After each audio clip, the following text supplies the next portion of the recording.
नमस्कार। आज कन्या लग्न और मकर राशि पर बात करेंगे। मकर राशि बहुत महत्वपूर्ण राशि है सृष्टि की। कारण क्या है कि कन्या लग्न से पंचम भाव में चंद्रमा होता है और उस चंद्रमा की कैटेगरी अगर आप देखी जाए तो इतना कांति युक्त आभा मंडल से परिपूर्ण आपके इनकम हाउस को बना देता है, क्योंकि लाभ स्थान पर चंद्रमा की पूर्ण दृष्टि होती है।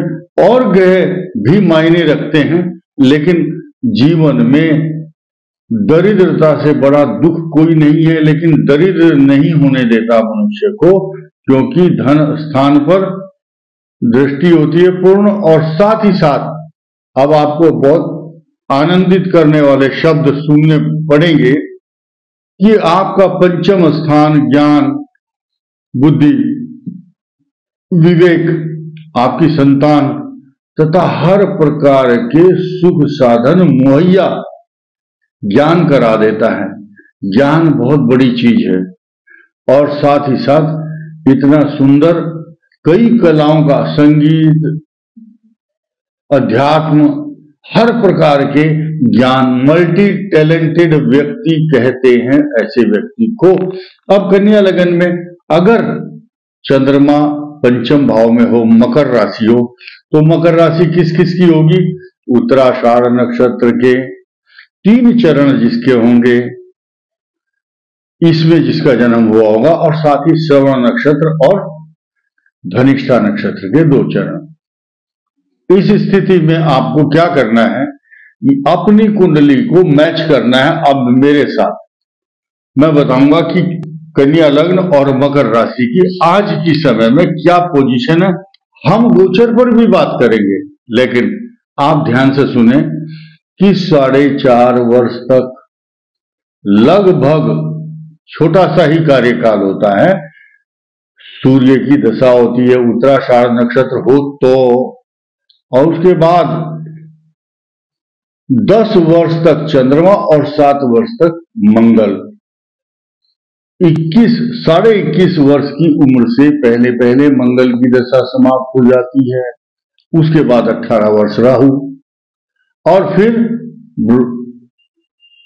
18 और 21 39 और 16 55 साल की उम्र तक आपकी बृहस्पति की दशा शुभ फल प्रदान करती है। राहु भी अच्छी, शनि उससे भी अच्छा होता है। कारण क्या है कि आपकी राशि का स्वामी होगा। और इसके अलावा देखिए, अगर शनि की दशा चल रही हो, कन्या लग्न हो और मकर राशि हो, तो शनि की दशा में ऐसे व्यक्ति राजा जैसा सुख प्राप्त करते हैं और शत्रु उनके सामने टिकता नहीं है। ऋण, रोग और शत्रुओं की वृद्धि जरूर होती है, लेकिन शत्रु आपके सामने आते ही बस कमजोर पड़ जाता है, बल देता है, क्योंकि शनि की महादशा में आपको बल मिलता है। आध्यात्मिक बल, ज्ञान का बल, पैसे का बल और आत्मिक बल, स्वाभिमान, सब कुछ। अब देखिए, श्रवण नक्षत्र वालों की बात करें, यानी कि मकर राशि और कन्या लगन में राहु, बृहस्पति, शनि और बुध, ये 17, 18, 16, 34, 19, 43 और 17, 60 साल तक का जीवन इतना सुंदर बीतता है, मैं बता नहीं सकता आपको। ये बात वो समझ सकते हैं जिन्होंने ये भोगा होगा। निर्भर करता है कि किस किस स्थान पर किस किस का राहु, बृहस्पति, शनि, बुध बैठा होगा, लेकिन एक जनरल प्रेडिक्शन है ये शुभ फल देता है। अब मकर राशि में श्रवण नक्षत्र पर आ जाइए, चंद्रमा की दशा, और 14 साल, आप ये समझिए 10 साल चंद्रमा और 7 साल मंगल, 17 वर्ष तक मंगल की दशा समाप्त हो जाती है। और 18 साल और जोड़िए तो 35 साल की एज से पहले ही आपकी कुंडली में दशा समाप्त हो जाती है राहु की 35 साल तक। अब 35 में 16 जोड़िए, फिर 51 साल तक बृहस्पति की दशा, बड़े सुख प्रदान करने वाली दशा। फिर 19 वर्ष शनि की महादशा और बुध, क्योंकि आपके लगन का स्वामी बुध और मकर राशि से भाग्य स्थान का स्वामी बुध, तो हुआ ना योग कारक, तो सुंदर स्थिति, सुंदर पोजीशन बना देता है। और ऐसी स्थिति में जब बृहस्पति केंद्र में हो, उच्च भाव में हो, गज केसरी योग बनाता हो, भाग्य स्थान में भी हो, बहुत अच्छे अच्छे फल प्रदान करने वाला ग्रह होता है। तो शास्त्र कहता है कि तीसरे और छठे भाव में सूर्य बृहस्पति अच्छा फल नहीं देता, द्वादश में भी नहीं देता, लेकिन ऐसी पोजीशन में ऐसे व्यक्तियों को बृहस्पति, शनि, बुध और केतु के बाद शुक्र की दशा भी निरंतर शुभ फल देती है। मणि, मोती, माला और भूमि, भवन, वाहन सवारी, सोना चांदी, हर प्रकार के सुख इनके दरवाजे पर आ जाते हैं।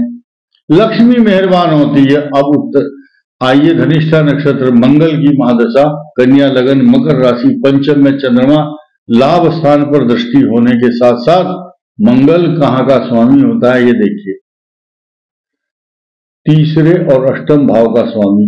इनके बचपन में ही 7 साल से की उम्र तक मान करके चलिए, अगर कोई पहले चरण में भी हुआ होगा तो 7 साल से पहले पहले वो कष्टकारी दशा इनको झेलनी और भोगनी पड़ती है। चोट, बीमारी, तनाव, ऑपरेशन, कष्ट तथा अग्नि भय, बिजली से खतरा और जॉइंटिस प्रॉब्लम, पता नहीं क्या क्या समस्याएं सामने आती हैं। कुल मिलाकर के सारांश ये है कि 7 वर्ष की उम्र तक ऐसे बच्चे बड़ा कष्ट पाते हैं। उसके बाद 18 वर्ष तक राहु ही इनको अच्छा फल देता है। डिपेंड करता है कि वो लगन में है, पंचम, एकादश, दशम, नवम, तृतीय भाव में कहां बैठा है। 12वें भाव का राहु कष्ट देता है। अब आया बृहस्पति की दशा का नंबर। आप देखिए 25 साल की उम्र से पहले पहले ही राहु की महादशा समाप्त हो जाती है। 25 और 16, 41 तक बृहस्पति शुभ फल प्रदान करता है। 41 से 60 की उम्र के बीच में जो अब चल रहे होंगे वो अपना अनुमान लगा सकते हैं। 41 से 60 के बीच शनि की महादशा चल रही है आपकी 7.5 चल रही है, उसके बावजूद भी आप हंस रहे हैं। सबसे बड़ी बात यह है, कारण क्या है, क्योंकि आपके भाग्य स्थान के स्वामी लगन, कन्या लगन है तो शुक्र है, और आपकी राशि का स्वामी है शनि। तो शनि की महादशा 19 साल की 7.5 अब समाप्त होने वाली है। उसके बाद फिर आपका निरंतर साम्राज्य 30 साल तक, 7.5 तो बिल्कुल भी नहीं आएगी, लेकिन ये जो 60 साल की उम्र तक की शनि की महादशा है ये आपके लिए शुभ फल प्रदान करेगी। फिर बुध की महादशा भी 77 तक शुभ फल, और केतु शुक्र तो अच्छा फल देंगे ही, क्योंकि योग कारक ग्रह हैं कन्या लग्न एवं मकर राशि के लिए। तो गोचर की बात हम कर रहे थे। अभी शनि, सूर्य दो मकर राशि के द्वितीय भाव में है और कन्या के छठे भाव में। कोई खराब साइड इफेक्ट नहीं है, लेकिन अच्छा इफेक्ट होने वाला है अगला महीना अप्रैल के बाद। बृहस्पति आपको शुभ फल प्रदान करने के लिए आ रहे हैं। और देखिए, कन्या लग्न से लगन और सप्तम के मध्य राहु केतु का जो आजकल ट्रांजिट बना हुआ, लेकिन मकर राशि होने से उसके दुष्प्रभाव में कमी क्यों आएगी, क्योंकि आपकी राशि से पराक्रम भाव में राहु आपको शुभ फल प्रदान करेगा। और जब और भी अधिक ताकत मिलेगी आपको, जिस दिन 30 अप्रैल की रात को बृहस्पति कन्या राशि से नवम और मकर राशि से पंचम भाव में विचरण करते हुए नजर आएंगे। ये आपके लिए बहुत शुभ फल देने वाला योग होगा। अभी ग्रह बदलते रहते हैं, कभी शनि, मंगल, सूर्य, ये गोचर का फल अलग होता है, लेकिन कुल मिलाकर के कन्या लग्न और मकर राशि के लिए जो महादशाओं का वर्णन मैंने किया है वो आप अपने से जोड़ सकते हैं। आपको शुभ हो, यही शुभकामना के साथ धन्यवाद, नमस्कार।